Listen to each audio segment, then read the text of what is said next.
Panginoon, imong gimayang kalibutan diha sa kahayag sa imong nabanhang anak.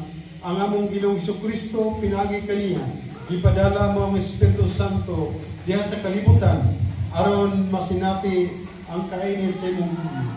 Himuha nga kami nga nakatigom sa iyang ngalan, magdiyo sa unta sa pagpuyo diha sa kahayag.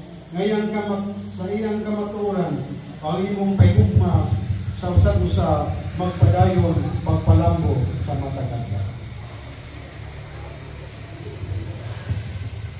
Panalangin sa Ginoo.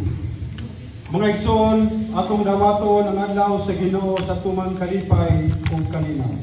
Sama sa usa ka pangasaunon, masanag ug malipayon ang adlaw sa Ginoo.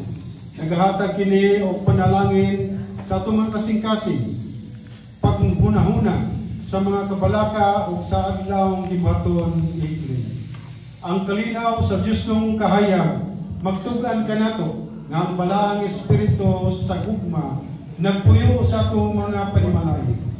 Nini ang kahayag, ang tanan natong panalangin, madungagan ang mga suliran o kagulanan mugaan, nining takna sa haring sa kalinaw, aniya, uban ka nato, aron pag-usa sa atong kinasing-kasing, umaligon nga relasyon, ngadto sa usa ka lunsay o tunay nga panagsunay nga ana sa balaang